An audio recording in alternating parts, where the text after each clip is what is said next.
আমি recently Kolkata visit করতে গিয়েছিলাম।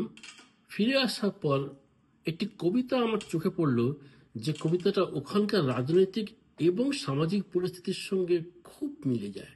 কবিতাটাকে দেখে মনে হলো সম্পূর্ণ যুগোপযোগী। তা সেখান থেকে আমার এই কবিতাটা আবৃত্তি করার ইচ্ছা হলো। কবিতাটির নাম বিকর্ণ, কবি আর্যতীর্থ। আসুন সবাই মিলে এই কবিতাটি শুনি।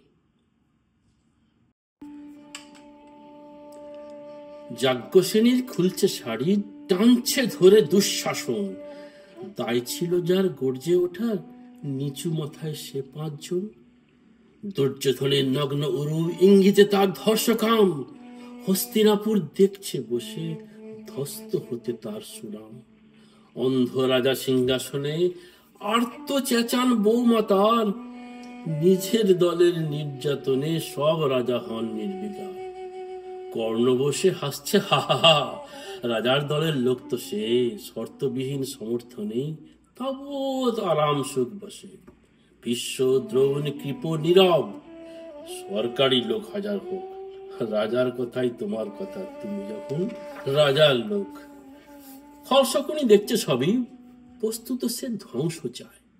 ঘরের মাটি লাল হয়ে যাক দেশ বিভাগের যন্ত্রণায়। সুশীল সভায় ঘটছে যখন রাজ অপরাধ জঘন্য, ঠিক তখনই তার বিরোধে চেঁচিয়ে ওঠেন বিকর্ণ। বিকর্ণ নন কেউ কেটা, কেউ 100 ভাইয়ের একজনা। তেমন করে এর আগে কেউ তার কথাটাই জানত না। যতগৃহে কারেনীরা অন্তত তার নেই লেখা। ভীমকে যখন বিষ খাওয়ালো তখনও তার নেই দেখা। কিন্তু যখন প্রকাশ্যতেই কাটছে নারীর আব্রুকেও, স্তব্ধ জীবের চুপ সাগরে বিকর্ণ হন একলা ঢেউ। চেঁচিয়ে ওঠেন রাজার কুমার যুবরাজের বিরুদ্ধেই। মহাবলী পাণ্ডবেরও তখন গলায় সে সুর নেই। রাজাও যখন নীরব থেকে সাই দিয়ে যায় ধর্ষণে, ঠিক তখনই সমস্ত যুগ বিকর্ণদের স্বর শুনে।